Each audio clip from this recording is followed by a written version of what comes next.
Okay, so this will be the 30th Singapore Open, round one. My opponent is 57C. He's a player from China. Just going to start off with the perpendicular opening and just play the usual. So he's played the tiger variation. I'll just follow up with just the standard rose bill cut across. And then I'll go for the Taminori variation. So it's cutting down this way, just a diagonal cut to try to centralize.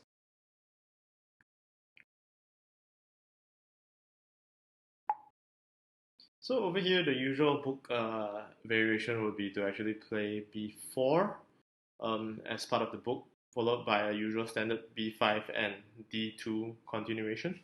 But today I'm just going to play a different variation over here just to regroup the disc to the right and just maintain in the center 16. So let's go with f6. So f6, yep, black has jumped in to centralize. We'll just take a quiet move, flipping one disc, just trying to maintain a group shape and also not trying to create too many moves for my opponent here.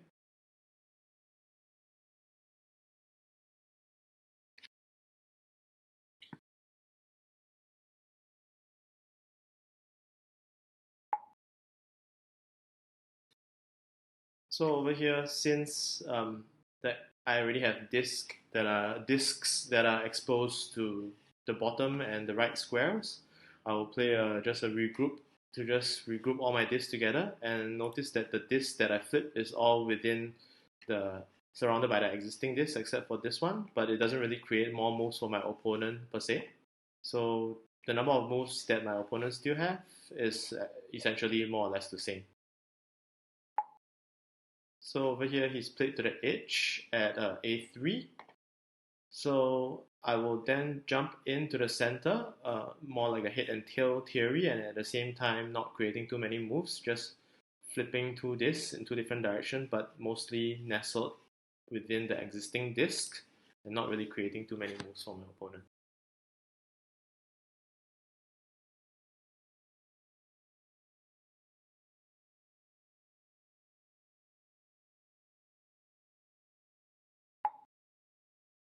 So he's played one more move to the edge over here.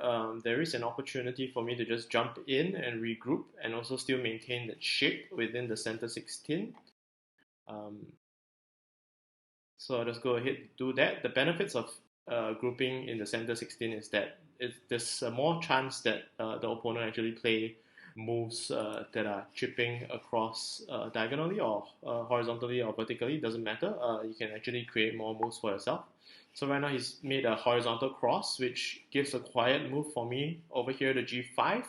Another option that I can consider would be to take d2, which will establish access to potentially jump into a5 in the future. So right now, I think I'll have a slight preference to actually just prevent this move. This is a potential good move for black.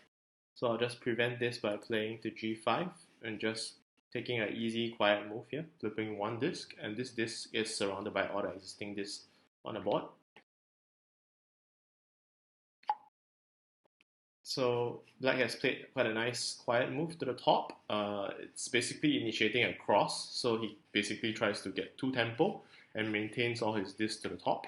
So this is almost a clear-cut prevention measure. So we can just go with this move to h4 to remove the g4 disc that creates access for him or maintains that access for him to e2. So let's just take that away.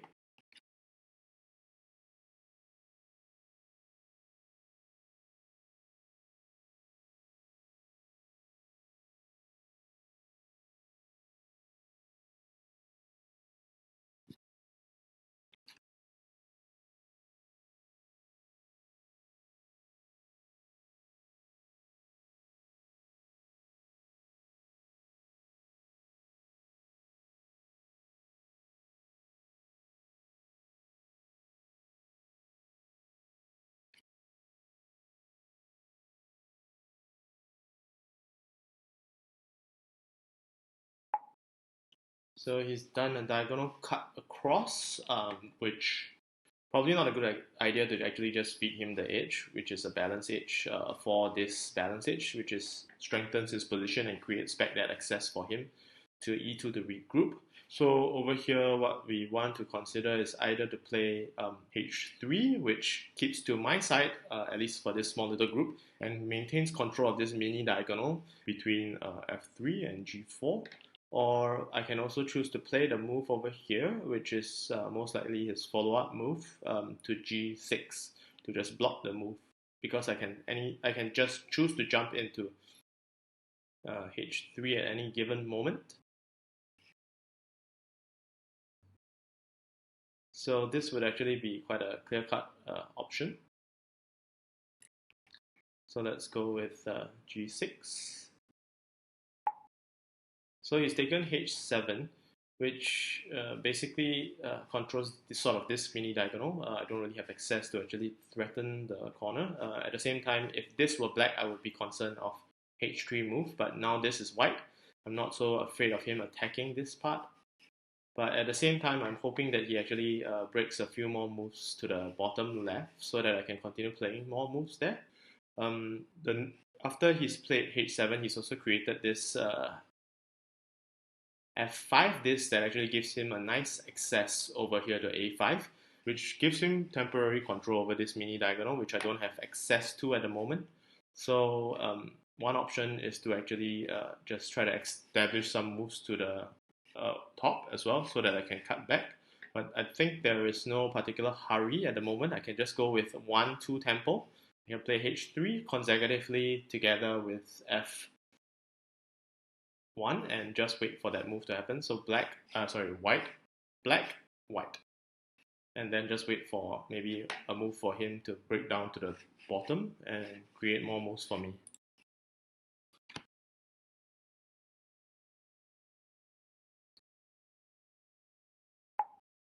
So yeah, he's taken that. So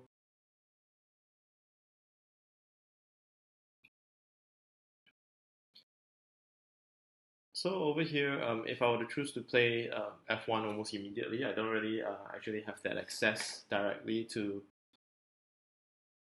a6, which might be a slight concern if he were to play a loud move over here and just create that access. I wouldn't be able to jump in immediately, and I wouldn't be able to continue with e2 to actually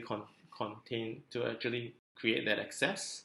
So right now, I think the urgency towards a6 is actually pretty high. It's actually quite high. So maybe a move that is slightly more aggressive in trying to chase down the access would be more ideal. So now I'm looking at playing either one of these moves.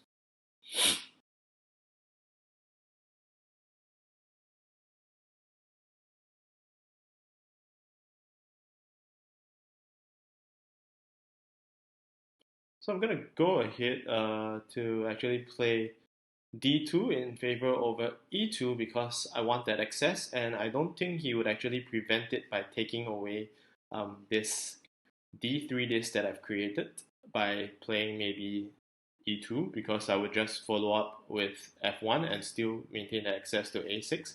So right now the urgency is to actually create the access to a6. If I play this and he jumps in here, I can jump one more move to d1 to actually poison this c1 move. So let's go with this.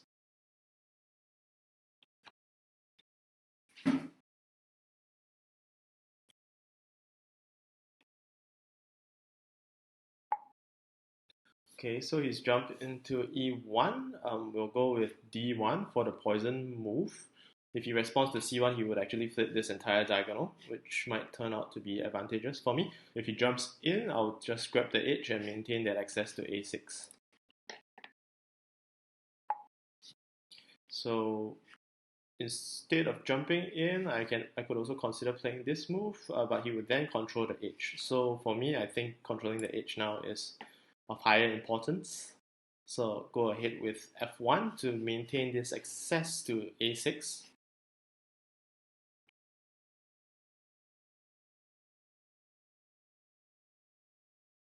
So the reason why I want a6 is to actually defeat him the unbalanced edge. So now he's broken through over here. He basically split the bottom panel of disc into two and creates more moves this way. So this is quite a good cutout move. So right now there is also that threat that he's trying to control the access towards here. So that's something to think about. Another thing to think about is that if he removes this C6 disc somewhere down the line, I can actually potentially gain two tempos by playing a free move to C1 and a free move to B1 in continuation. So suddenly, if I were to play this move to G to F7, he might just extend to F8. So actually, right now the cut through straight down the line of E8 actually looks pretty attractive because I can maintain the access to this attack of his unbalanced edge in equilibrium, and at the same time just sort of wait for him to remove this to create the tempo moves for me. Let's go with this move at E8 first. And let's see how that plays out.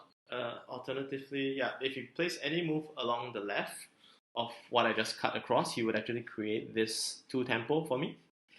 So if he plays to the right, I would actually just capture the edge. And if he feeds the edge, black, white, black, I could just extend back the edge on the left, potentially. And he would still be somewhat forced to remove this C6 disc that would open up C1 and potentially B1 for me.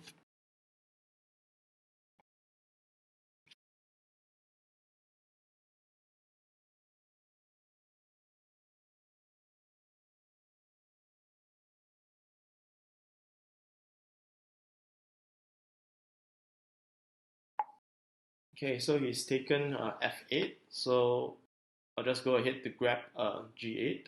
Hopefully no surprises here. Yep, and he's gone to play F7. So one thing that I might want to take note of is the diagonal control that he could potentially get. But right now I'll just cross back over to D8 and sort of wait for him to just remove this C6 disc to create a move for me. So let's see where he plays to.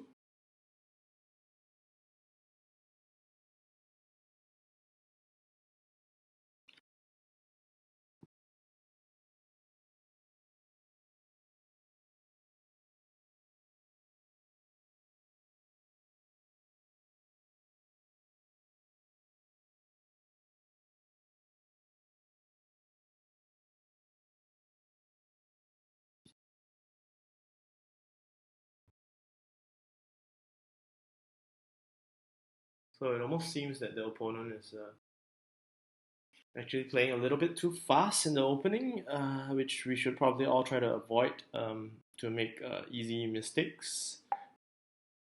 So now he's played D7 and actually removed that C6 disc that we wanted. We could potentially gain tempo over here.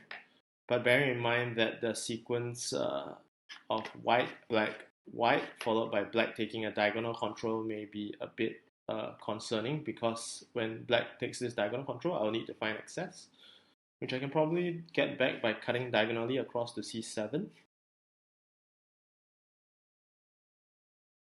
So, yep, if we consider the tempo, it does look fine.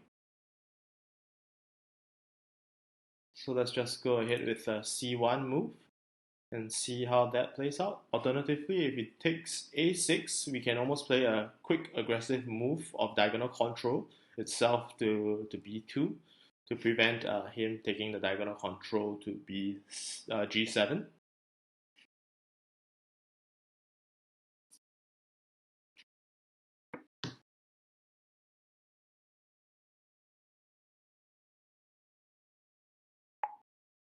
So he's played C7, which is probably meant to poison this move, which is not a bad idea as well.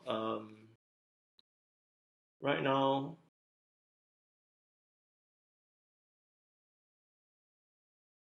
the simplest approach would be to just take B1, which will probably follow with a diagonal control move for him to g7, and if I feed the edge here, followed by black taking this, I can probably still cut back with this move to get this disc.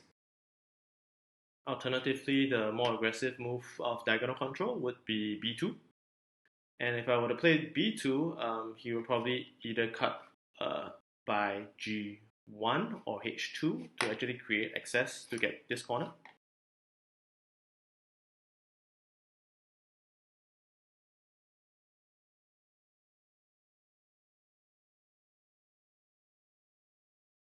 So let's just go ahead with the aggressive diagonal control. If he plays into this c square, I would actually play into probably a2 because of parity. If he creates that access, I cut in, and if he plays the corner, I can then slot into b1 and just continue to maintain access to the corner. If he does play this move over here to h2, I could actually just grab the corner and just allow him to take the corner, and then probably progress downwards and maintain parity that way.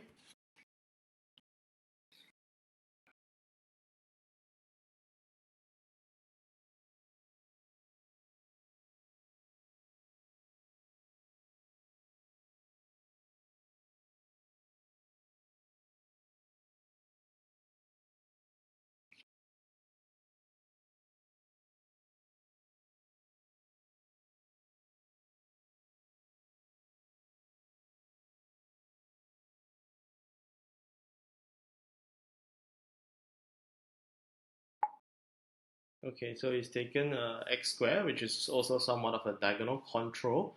I could probably do a feed down the line, and he'll take this, and I'll take the corner, and he'll jump in, and then I'll feed this as a parity move. So, yep, let's go with that option.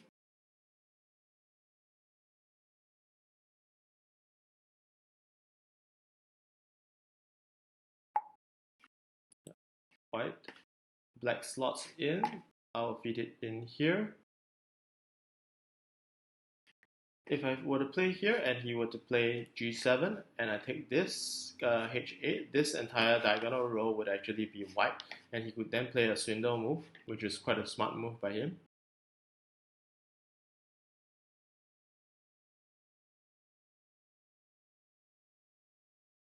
So probably white, black, I shouldn't take white, but instead I should play over here, which would result in him playing over here, and white.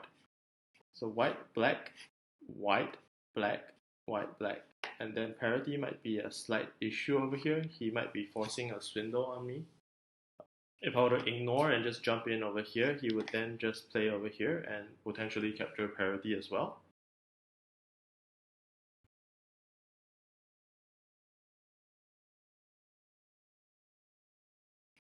So let's just go ahead with a2, and if he plays g7, we should avoid being swindled.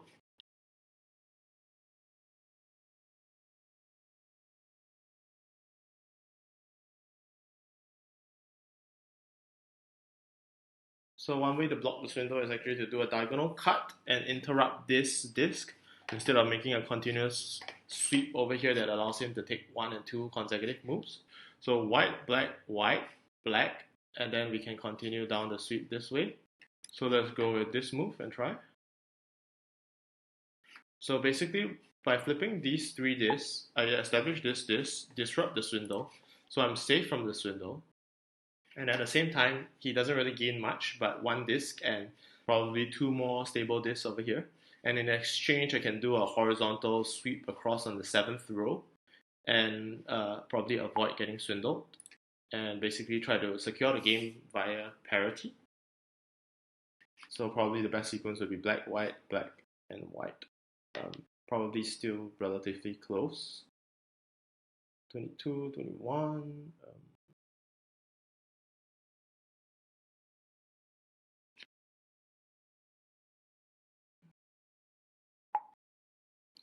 Okay, so we'll go ahead and just follow up with this move. And yep, finally by parity, just quite a close game. Good game, 57C. Thank you.